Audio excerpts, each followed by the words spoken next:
Metro Arts. And we just want to appreciate all of you coming and giving your time and expertise and support for the arts in Nashville today. Thank you.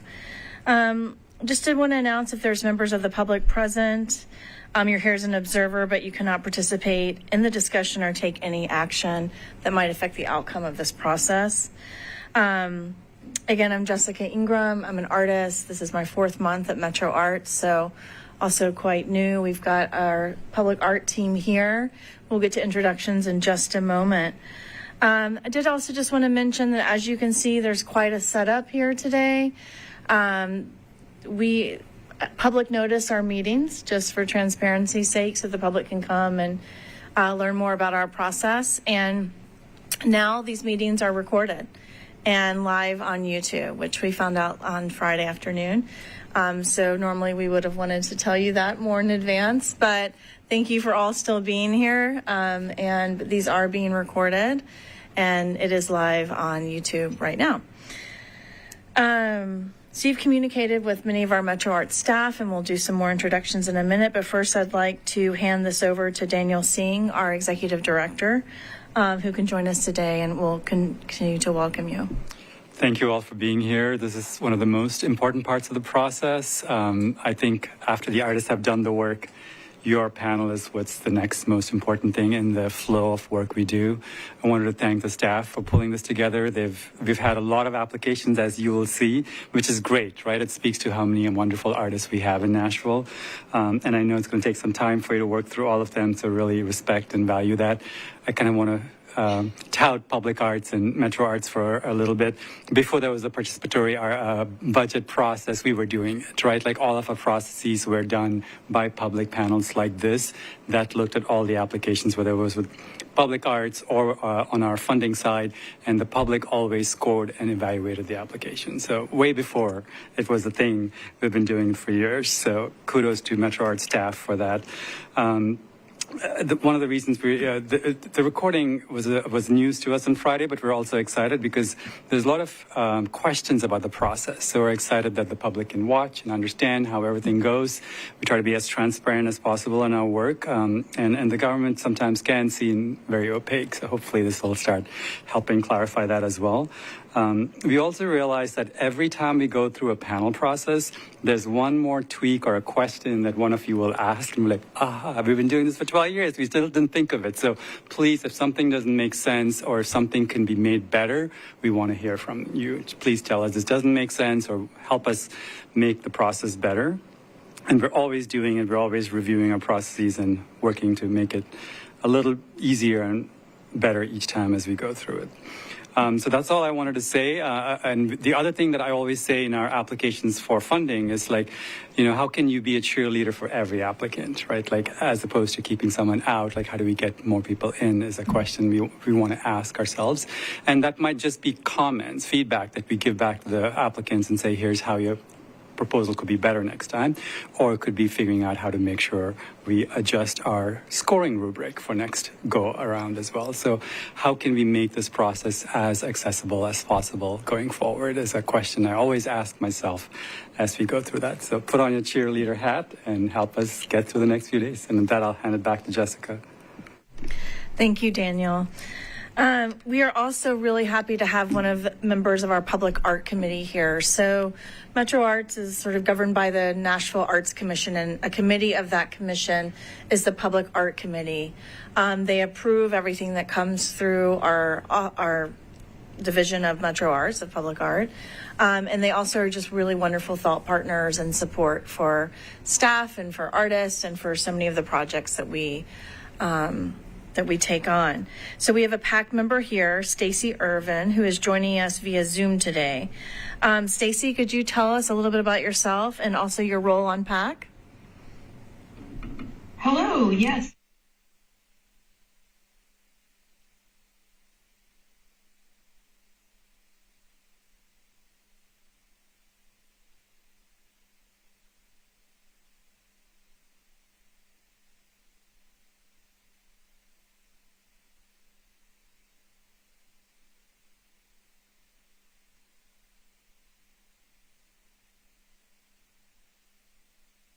20 years or so here in Nashville, and so I actually was a photographer for Metro Arts for about 6 years on a freelance basis, but doing documentation of the public art and events. So that was a wonderful thing. But now this is my first time participating in a selection panel, not as a voting member, but so I'm excited to be oriented today with all of you. Thank you so much, Stacy, and thanks for being here and for your service on PAC. Before I hand it off to Jesse, I'd love for us to do some introductions so that you guys can hear more about each other and also more about the public arts staff that are here in the room supporting. Do you want to start, Audrey? Hi, my name's Audrey Deal McEver. I'm a Nashville native. I've been a full-time working artist. I'm a potter for the last going on 7 years. But before that, I worked as an art educator. I've taught at Belmont and MTSU and a whole lot of places locally.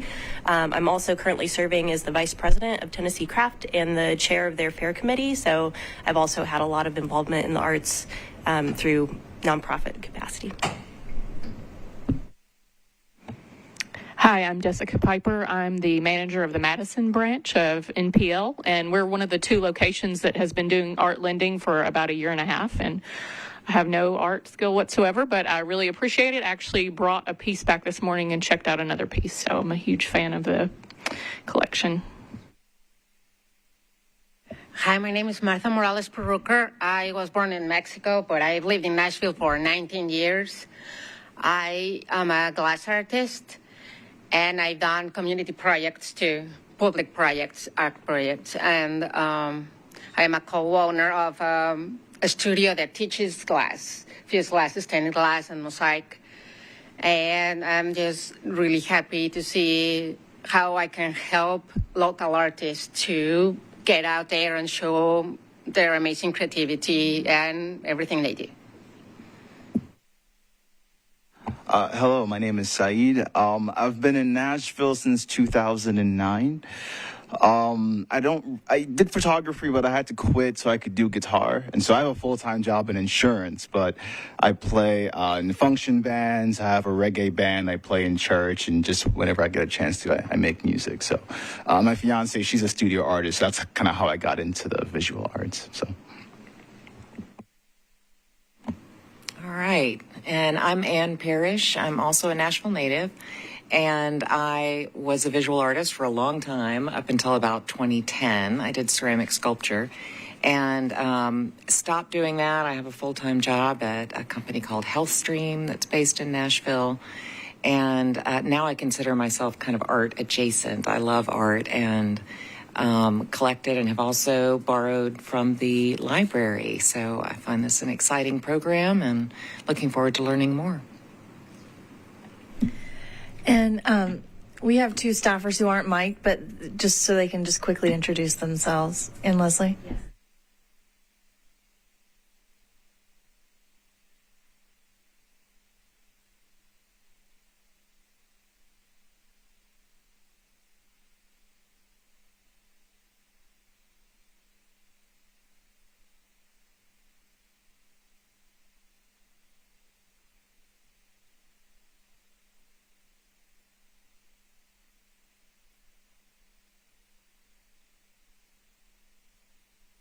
Can I ask a quick question? How many? This is the first time you've been on a Metro Arts panel?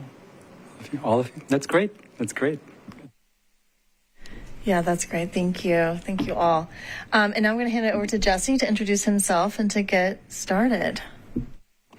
Awesome. Yeah, my name's Jesse Ross. I'm a public art coordinator, and I do just want to echo, I want to thank Ann Leslie and Attilio for paving the way. They really set us up for success with this round 2.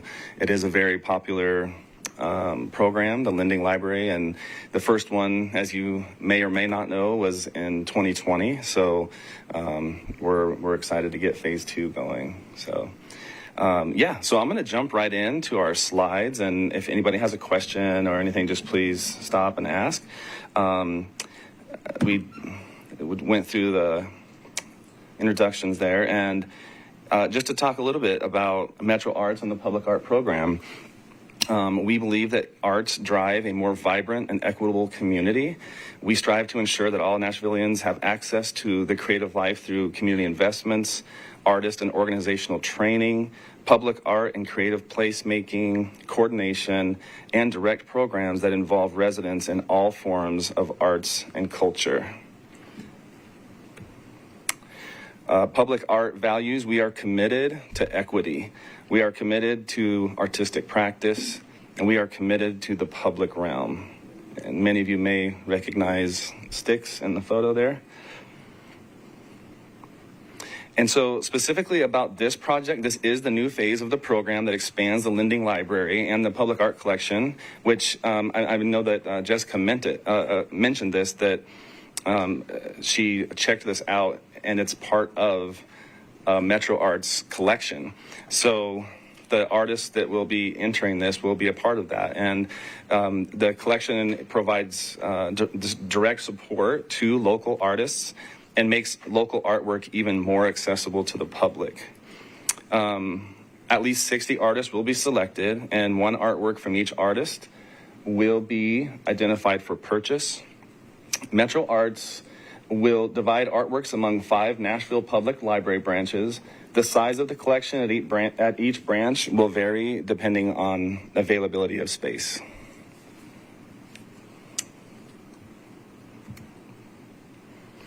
Does anybody have any questions about the Lending Library project itself? Are you pretty familiar with it?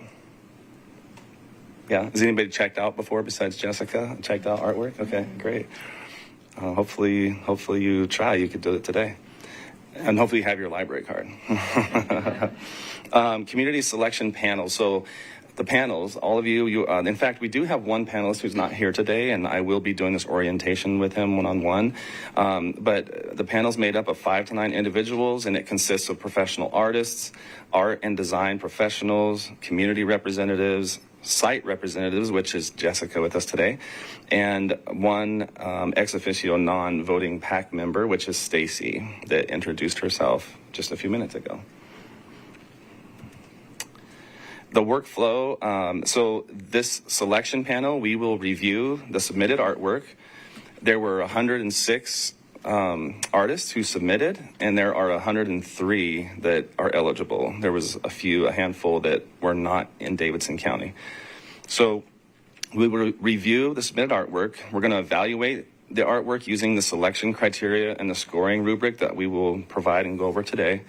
We'll score the artists online and in person. When we have the next 2 meetings will be when we do that.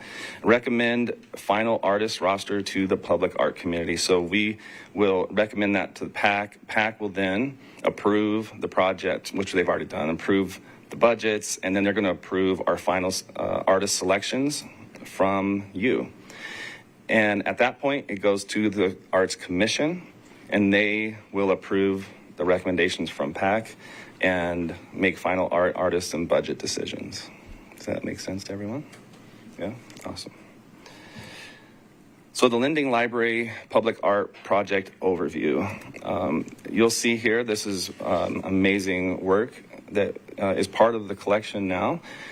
And you'll see the name and the artist there. But the project goals to promote distinctive and diverse artwork that is accessible and enjoyed by all.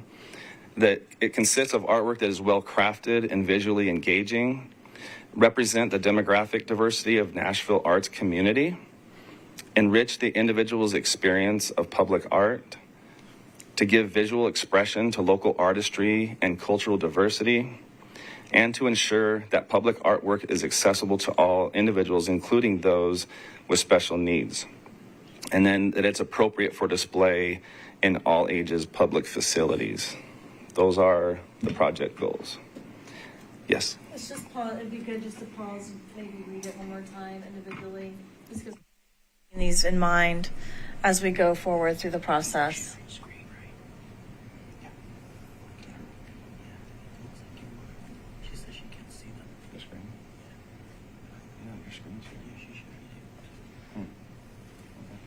So, do you want me to do Just keep going. That's good. Okay. I turned it on for you while you were talking. Okay. Artwork requirements. Yeah, if I'm going too fast, please just let me know. So the artwork requirements, and many of you probably looked at the call, and I will let you know we did include a hard copy in your packet. So if you ever want to refresh yourself on the information that was in the call, you can always reference that in your packet. The artwork requirements. The artwork, it had to be two-dimensional, wall-hung artwork, suitable for framing. And we did, this is just for your information, like they are going to be unframed. In fact, it is on here. Sorry, I didn't see that. So suitable for framing. Their portrait or landscape orientation. The artist assigns the price, and it's a maximum of $2,000 per artwork.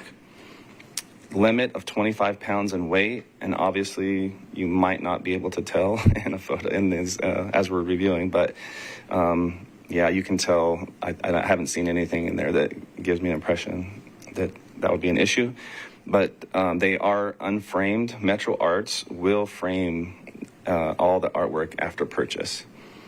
It really helps with making everything fit the space and make sure it's safe, make sure it's easily transportable, all that kind of stuff.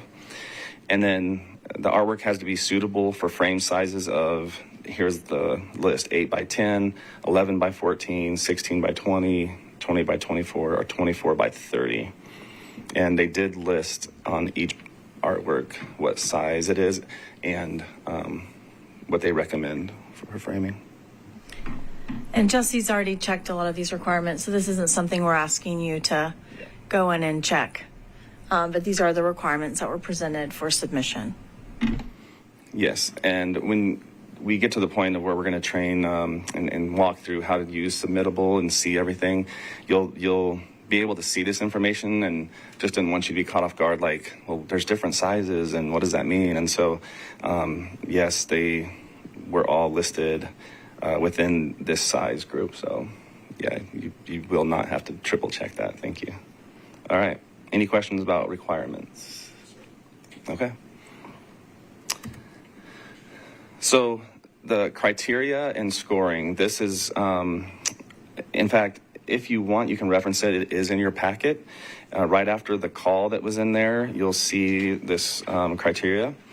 The selection criteria, this is what you will be, referencing as you're looking at it. And again, this first one is pretty simple, so we've done a lot of the work for you. Is the artwork two-dimensional, wall-hung, suitable for a frame size within there? And is the artwork in good physical condition? That's just an observation. And then the artwork shows the artist's understanding of craft as demonstrated by creative and inventive use of the chosen medium. Any questions about that? Because, yeah, that one is something that you will be making a judgment call on. The last one, the artwork promotes distinctive and diverse perspectives that is accessible and enjoyed by all, and it is age appropriate for public facilities.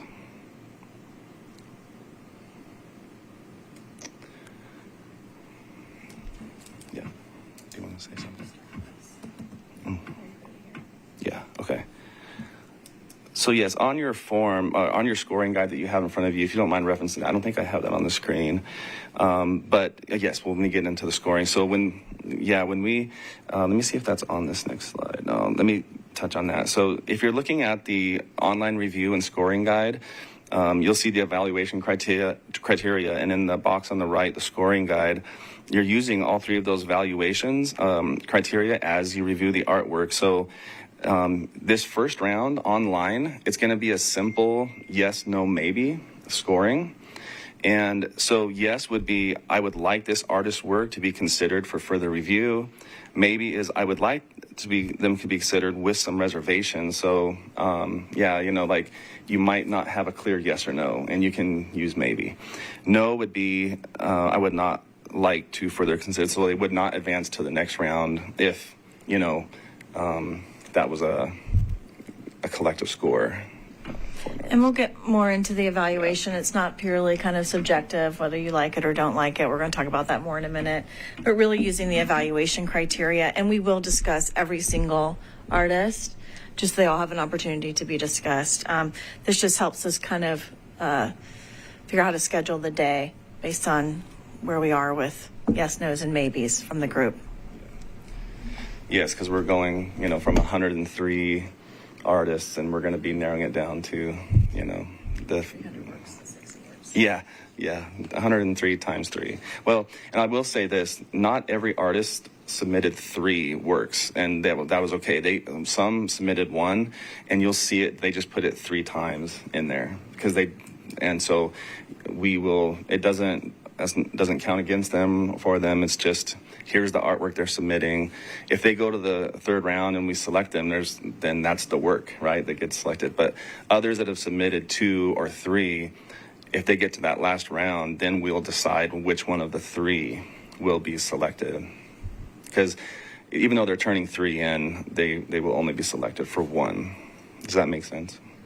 Okay. Again, please ask any questions. Okay. So just in general, just so you kind of know the timeline, the call to artists was open on December 6th. They had the deadline was January 14th of 2024. We're in the phase right now of selection panel scoring. So this process, as we all know, will be going until March 1st. And then the PAC meeting in April is where they will review your recommendations. And if approved, they will go to the Arts Commission for approval. And then the artist award notifications will start letting people know that your art was selected as to be part of this permanent collection, the lending library, and kind of take over there. So the purchasing and the pickup of artwork and a lot of those logistics, the framing, all of that is going to be taking place, spring, summer, and going full bore. So any questions about timeline? Okay. All right. So we're going to take a minute now and talk a little bit, and this is really important. We are scoring artwork, and we have to make calls, and it can be very subjective. Obviously, we know the parameters and some of the criteria that we've just discussed. It's important that we talk about this just so that we can put anything that we may have, any unconscious bias, awareness, just that we're aware and as we're scoring these, and that these things might not affect how we go forward. So we're just going to take a minute and talk about this. I would love if anybody would feel open to it, like just to start the conversation. Does anybody want to share what they feel the difference in between equity and equality is? You just want to open it up a little bit.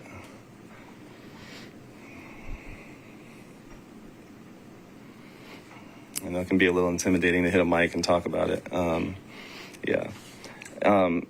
It's a subtle thing, and I like to just use this as an example to get the discussion going.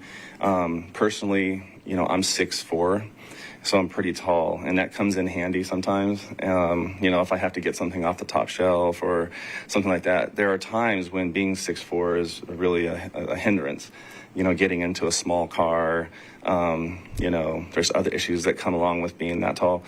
So, if I was in a situation where I'm creating some kind of criteria and I say, hey, there's an award, but it's on this shelf, and the shelf is about 7 feet high, and you can't use anything to get there, no step ladder, no stool, but that's the award, and good luck. What comes to your mind first of all? You can't use a step ladder or stairs. It's up really high. What kind of things does that make you feel when you hear that? That it's not very fair that people who are taller would have an obvious advantage. Yeah, awesome. Thank you. Yep. Yes. That there are not enough opportunities to reach that goal for people that do not have those requirements. Mm-hmm. Yes, absolutely.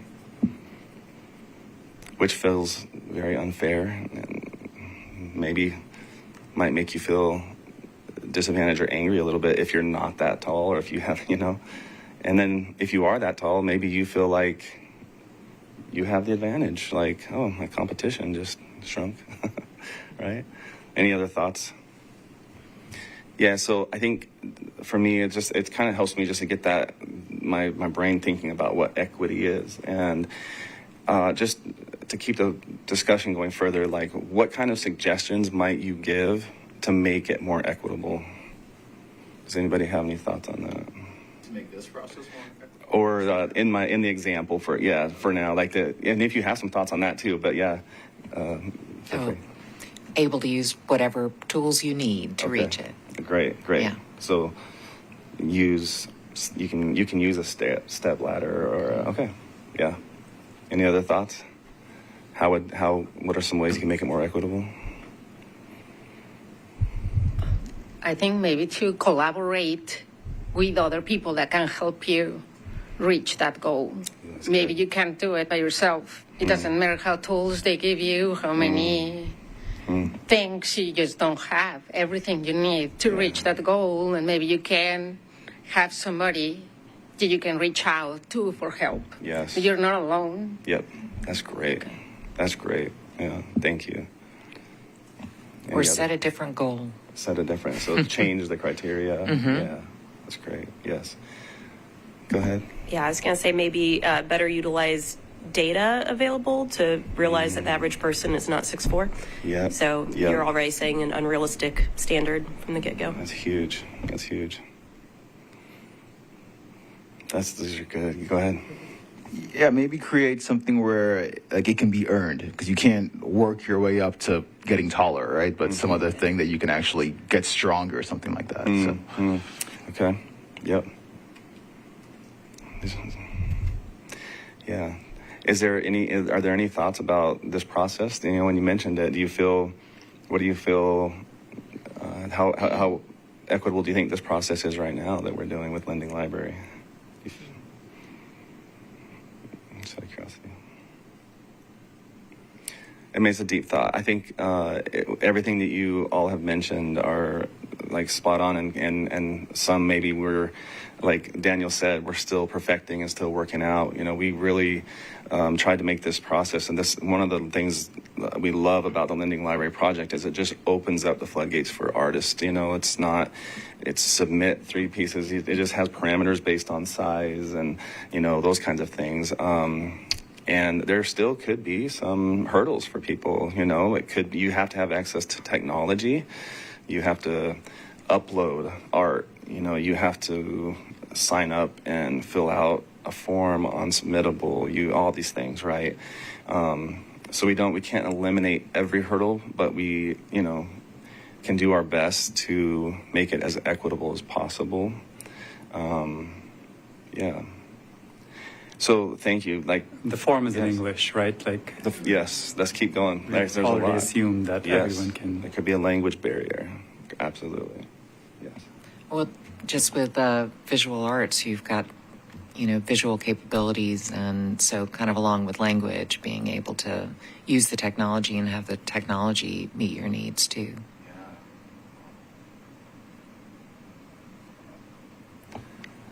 That's really good. Any other thoughts?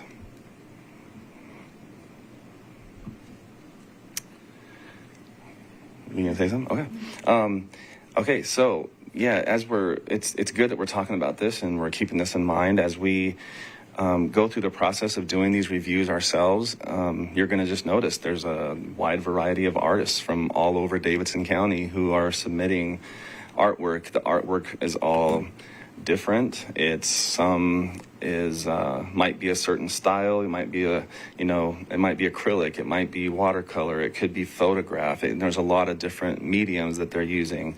And so as we're going through this, having this in mind, and although, you know, this statement right here is really important, although we may not be able to eliminate our unconscious stereotypes or prejudices that we may have, we can recognize them and take steps to limit their effects in this panel process as we're scoring.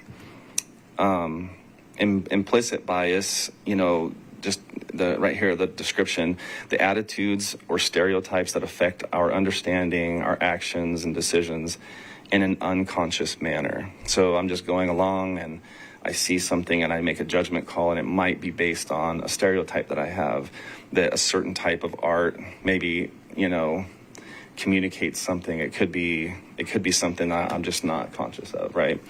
It's activated involuntarily without awareness or intentional control, and it can be positive or it can be negative.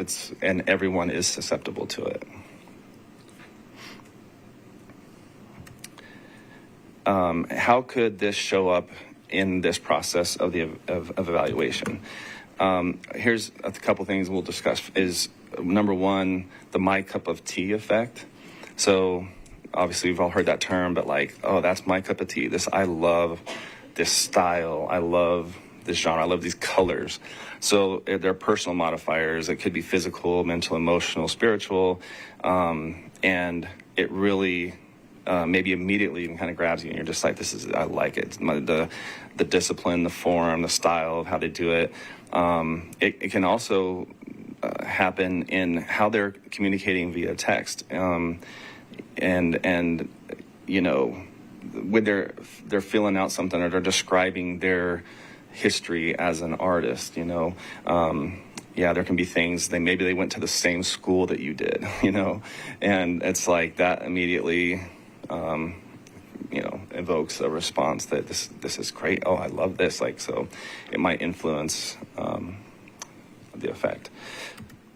The other opposite is the halo or pitchfork effect. There's a negative or positive moment that influences the entire application. Like, so it could be that they go to the school that you don't like, you know, you competed against them in school. I don't know. It could be a team. I don't know, you know, something that maybe we might unconsciously make a decision based on that. And it goes from being my cup of tea to just the opposite. I don't like this style of art, but we're not judging and we're not evaluating based on like or dislike. I think that's like a key thing for us to keep in mind. It may not be your favorite. It might be dark for you, or it might be too bright for you, but there's other people who love that. And, you know, again, go back to the criteria. Is this meeting the criteria? Do I feel like they are showing that they have skilled and mastered this art, and, you know, not mastered, but you know what I mean?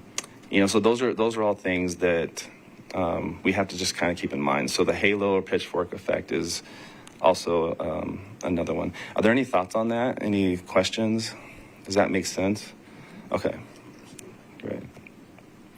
Stereotyping is another form. It's forming an opinion about the applicant's experiences, maybe their gender, race, community, their artistic discipline, that will influence how we evaluate. And that's just really important for us to keep in mind. There's a lot of nonverbal bias, so it could be a positive or negative evaluation that is made based on how they presented the application. You know, like Daniel mentioned, sometimes if there is a language barrier, we can't make a judgment based on, you know, how they're writing and how they're filling out the form. It's just important to keep that in mind. That you know, Clarify, so we don't check for syntax or grammar, right? Like, as long as they're communicating to you, it doesn't matter if there's spelling mistakes, punctuation errors, all of that doesn't matter. Thank you. Okay, so yeah, as we're going through, it's just important recognizing these things. So, you know, we talked about the my cup of tea effect, the halo pitchfork effect, stereotyping, nonverbal biases, academic iteration, you know, letting that influence us. So we're taking steps to limit these effects and just trying our best to be conscious and aware of that as we go through and evaluate the artwork. Just for fun, just to kind of break me up talking, I would just like to ask, like, what's your favorite, you know, do you have like a favorite medium? I mean, some of you are artists, some of you are not, you know, but yeah, do you have something that in art, I would love to just hear what you're passionate about, what you love. I mean, it's within the context of this being two-dimensional. I love classic black and white photography. That would be my bias.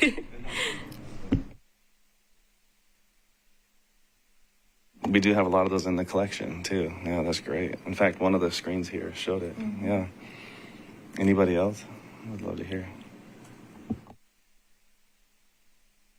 I like painting, and I really like it when you can see the texture of the paint and you can see, wow, I can tell the artist was really like digging into the canvas there versus where they, I like painting with a lot of texture, whatever you call that. Yes, you like.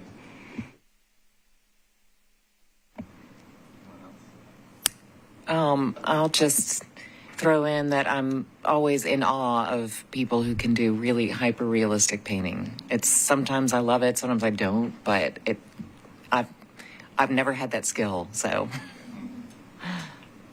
Yeah, and those are two very different. Like when someone's really abstract, and then someone's a realist. Though you put those two together, and yeah, it feels like two different worlds, and having a love for one of them versus the other sometimes. And I can appreciate both, but I may have a lean towards one.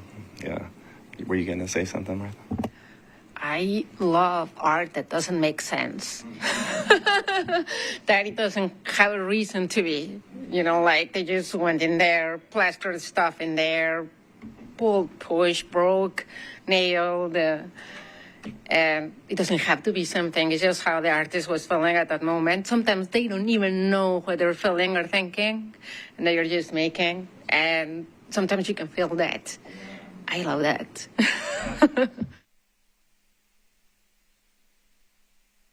One of the neat things about the Lending Library, and Jessica, you might know this, a lot of people will check out a piece of artwork, take it home, and then really fall in love with the artist and their work and reach out. And sometimes, there's been artists that have, been able to sell works and just kind of keep their, career moving. And so it's really neat to see. And there are some that have a waiting list of people, from what I understand. So, yeah. Is there anything else about the Lending Library project, Jessica, that you would like to share in terms of just, it's going to be at Madison, correct?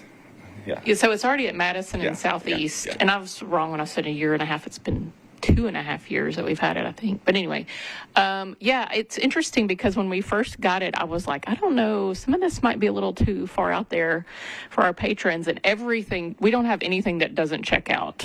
Like this morning when I brought my piece back, there was only 2, we have 30 items. There was only 2 available to check out. Every piece has its viewer, just like in libraries we say, every book has its reader. Yeah, it's really cool. And yeah, the one I ended up checking out this morning, I've checked out before. I was like, I want something I've never checked out before. So I had to put my name on the list, and some items had like 5 people already on the waiting list. So, yep.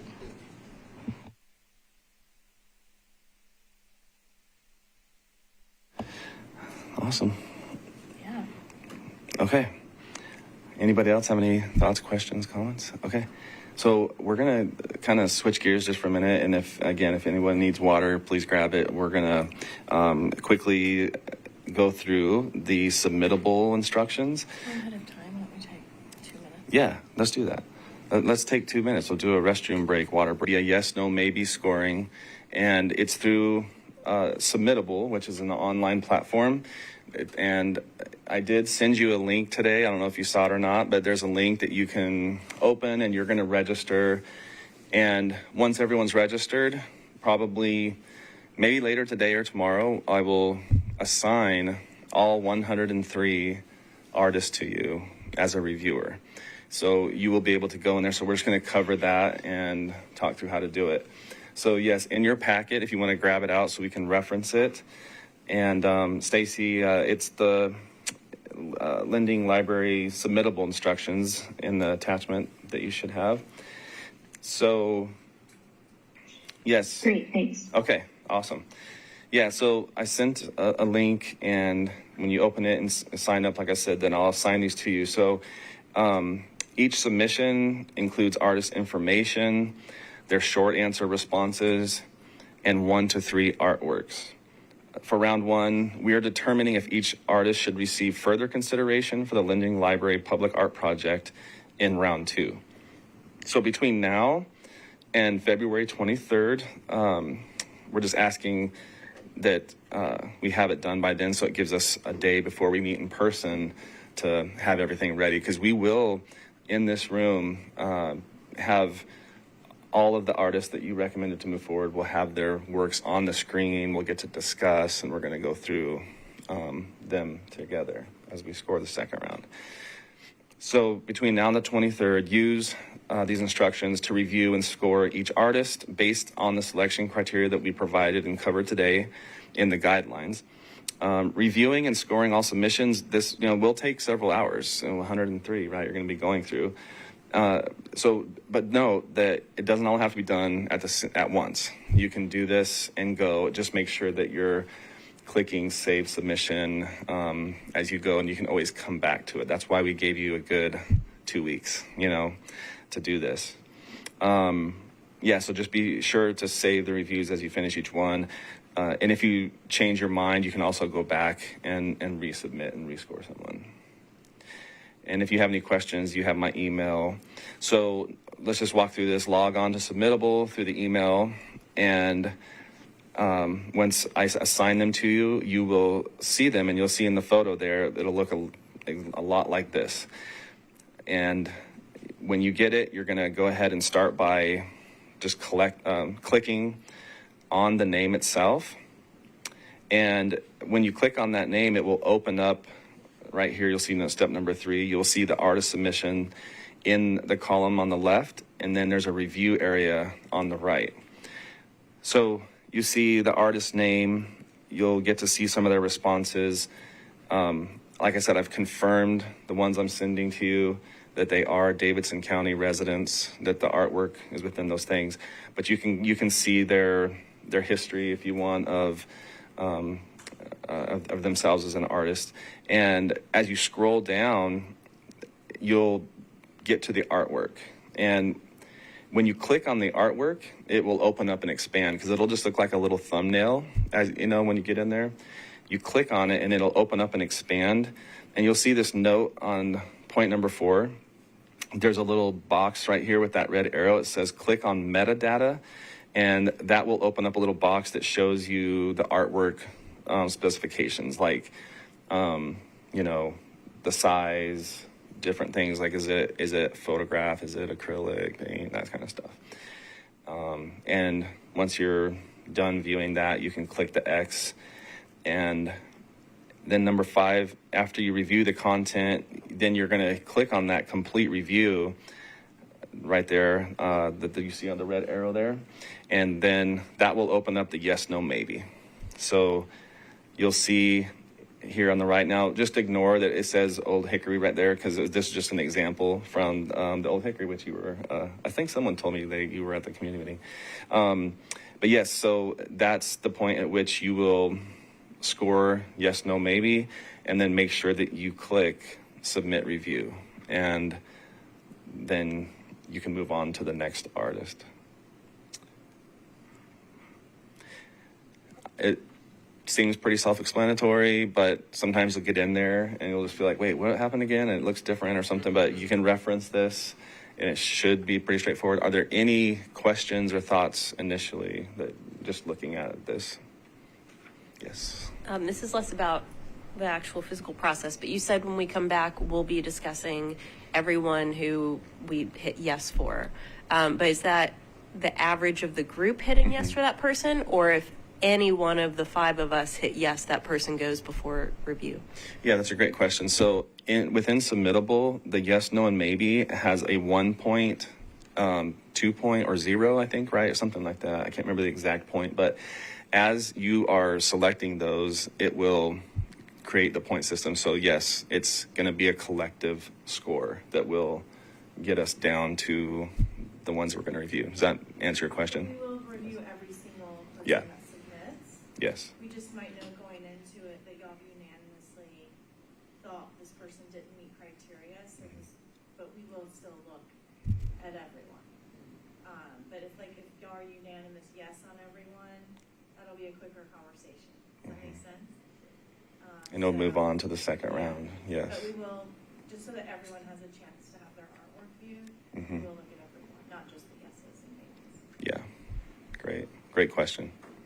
And I'm And there's no goal for how many we're whittling it down, right? So I shouldn't feel bad if I say yes to most of them, right? Okay. Don't feel bad. Just be ready to get in here and Okay. talk about That sounds good.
Like, obviously you won't be scoring, but we wanted you to have access so that you could go through and look at everything. And but do you have any questions? Oh, good. I'm glad. I didn't know. I did click and create a sign-in, but I wasn't sure if I would actually be able to be in there and see. Okay. Art. So I'm glad to Great. know that. Yeah, I will get with you on Thanks. that. Definitely. Thank you. Hey, Stacy, one thing I forgot when we were talking about our favorite type of art and stuff. I'd love to hear. Yeah, I mean, obviously, you're an artist and a photographer, but do you have a favorite? Oh gosh. Wow. Obviously, I do. My first love is photography as my art form, but I definitely am drawn to all forms. So, yeah, but I guess if you have to pick a favorite, it will be photography. That's great. That's awesome. That's great. Thank you. Thank you. Okay. So, submittable reviews. Any questions? Any thoughts about it? Okay. So, I will be assigning them to you. You will open and you'll see 103. And then, I would suggest keeping this form that with you just in case you need to reference it, and the criteria close by, just so you can, look back and forth. Yeah. Okay. Yes, no, maybes. There we go. Okay. So some housekeeping things. First of all, I think I got response from everyone. The next time we meet, we will provide lunch. And so I did get dietary restrictions. If you haven't sent me anything or want to, give me any other detail, please make sure that you let me know that. And then in your packet as well, there is a conflict of interest form. So if you want to grab that right now, we'll go over that. There's a conflict of interest and a selection panel agreement form. So I think those are both together. So I'll kind of explain this here.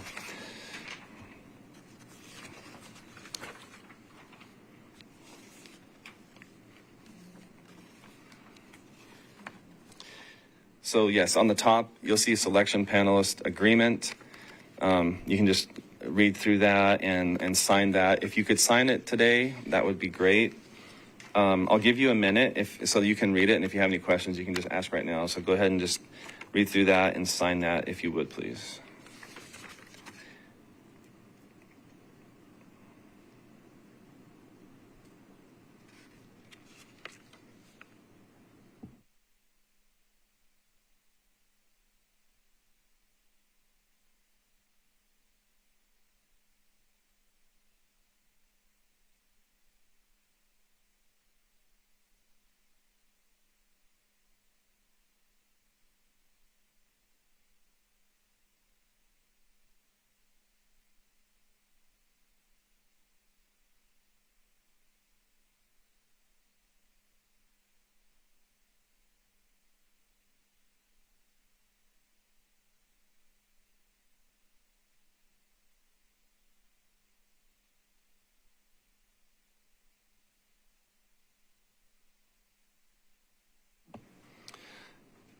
Any questions on the form itself? Yeah? Okay, so if you would sign that, you can just rip it right off. I'll come around and collect it here in a minute, like a school teacher. I'll give you a grade. I'm just kidding. And Stacy, I was going to let you know, we do have an observer agreement too that we'll have you sign as well. And I sent it to you electronically, but we'll get that. Okay. Yeah. And Thank you. You're welcome. You're welcome. So do we sign both? We just sign the front. Yes, correct. Thank you. Okay. It's just the front. Correct. Okay. Moving, so as you rip that off, you're going to see the conflict of interest disclosure. Selection panelists and selection panel observers are required to identify any conflicts of interest, including family relationships, business relationships. Examples are family or household members, or those who have personal or business relationships with an artist or artwork under consideration for a public art project by this panel. So business relationships include, but are not limited to, gallery owners, brokers, artists, representatives, agents, fabricators, suppliers, and employers. Please review this list below. For each artist, indicate yes or no. If you have a family or business relationship, and if answered yes, please elaborate on your relationship to this artist to the in the next box. For those panelists who indicate potential conflicts of interest, Metro Arts public staff will review and discuss with you further. If determined that it is a conflict of interest, you will be required to abstain from any discussion and or scoring related to that artist. Does that make sense? Go ahead. Questions? Can I ask several clarifying questions? Yes. Okay. So, business relationship in the arts is kind of weird because there are people on this list who I've taught with as a colleague, but they haven't worked for me. There have been people on this list that I've shown with, but could you further explain some of those types of situations and how you want me to respond? Yes. One of my favorite terms that Ann Leslie uses is blood or money or family. So it's if there's a business relationship where you could benefit potentially, right, or their family members, or you might have a strong bias that I want to, this person to move forward. So I don't know if there's anything specific. Yeah, Jessica, do you want to say? Audrey, I think that's a great question. I've shown with some of these artists too, but I'm not going to financially benefit if they're collected into the public art collection through Lending Library. Does that make sense? So if you represent them and would directly profit from this, that's different. So I think that's maybe helpful, because this is the Nashville art community. Yes. We're all going to know people on the list or have shown with them, but really think am I related to them, or will I directly profit from this? And also, if you feel like that you might not be able to evaluate them fairly, there's a strong leaning, you can just recuse yourself and say, I'm going to sign this based on how I feel about it. That helps a lot. My one follow-up would be, there are a few people on this list who are part of the organization that I'm the board vice president of, and I'm not benefiting financially from them, but is that considered a conflict of interest if my nonprofit's looking better because they're, Hey, Jessica, sorry. They are asking if you could speak on a microphone. Thank you. Sorry.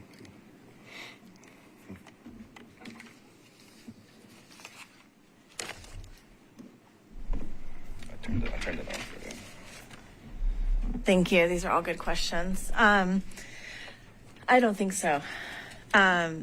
We can certainly double check, but I still don't think that is you financially profiting individually or your organization.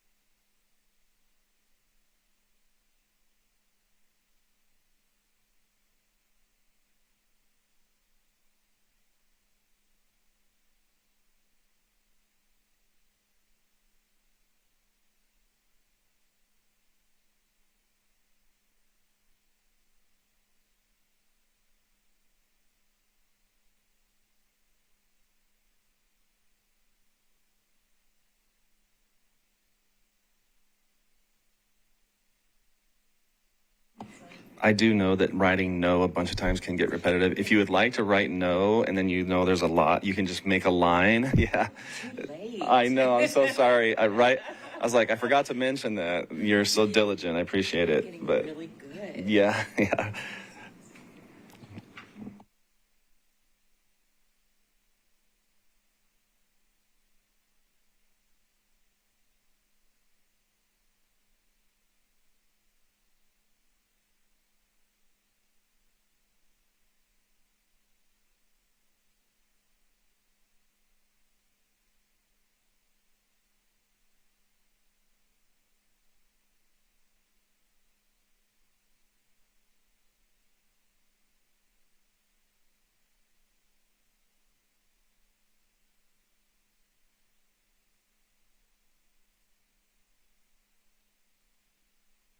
I'm really sorry to be the problem child, but I have one last question.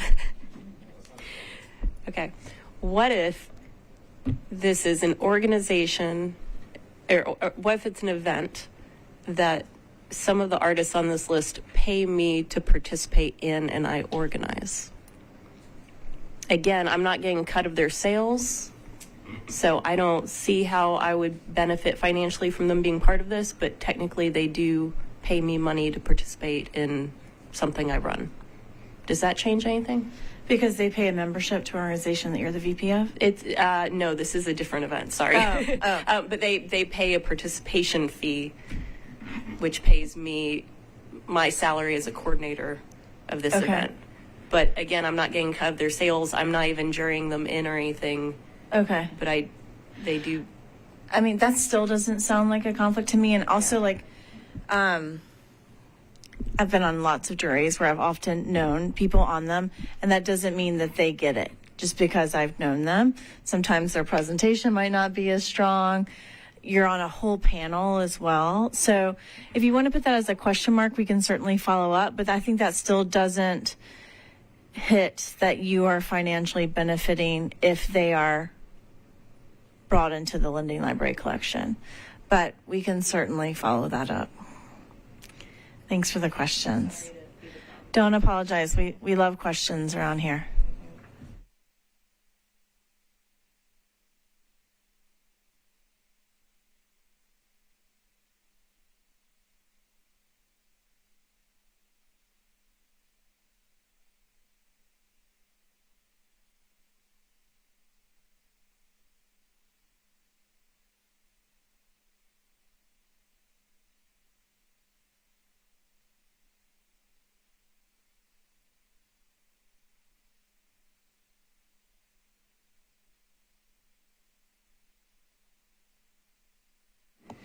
Okay, great. So everyone's completed that? You filled it out, Lynn, too? Okay, thank you. If you could also leave that out there, I'll come by and pick it up as well. Yeah, and again, if there are questions that come to mind as you're leaving and driving home, please reach out to us anytime. You have my email. We could make sure that we get any kind of answers that you need. So, and again, as Daniel mentioned too, if there are things that you see that could help the process as you go along, let us know, and we take input and advice all the time. So, okay, wow, we're moving along. This has been smooth, and you guys thank you for being diligent with responding to emails and being on time to our meetings. It really helps when we can start. The other thing that I did send to you was the instructions for filling out the short form and the W-9 so that we can reimburse or give you your stipend for serving on the panel. You are giving a good amount of time, and we appreciate that. So just make sure you follow those instructions, get those filled out, send them to Skylar, as I mentioned on the email. Did anybody have any questions about that? The paperwork? Nothing? Okay. There was something I was going to say about that. Oh, that after the March 1st, our last round of reviews, that's when we will submit those. So being a part of this, the online reviews, and then the two in-person, once we finish that, we will submit those so that you can get reimbursed. And it doesn't happen right away. It takes a little time, but it will happen. So, yeah. Any questions about that? Okay. So, I mean, gosh, I think we're done. Is there anything else that we need to mention? Any questions? Okay. Amazing. We are done about 45 minutes early. And I really appreciate you and look forward to seeing you soon. And I'll send those. I think I'll have time now. I could probably send you all the artists today, and you can start if you'd like. So. And if you haven't submitted your dietary requirements, yes. Submit it before you go. Yes. Yeah. Stacy, do you have any final comments? Questions?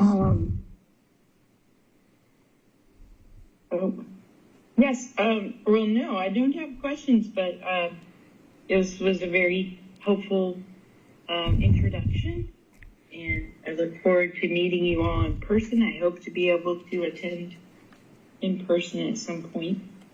Yeah. I didn't mention that I'm just kind of entering a new phase of life with kind of recent disability journey. So sometimes it's easier for my body to attend via Zoom, and I appreciate this accommodation. But yeah, this is an exciting, wonderful program for our city. So thank you all.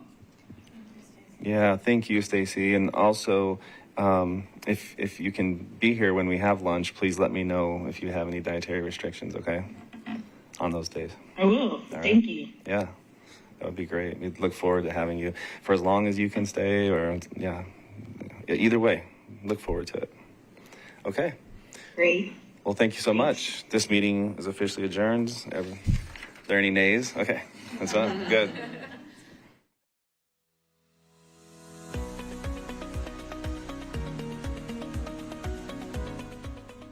This has been a service of the Metro Nashville Network.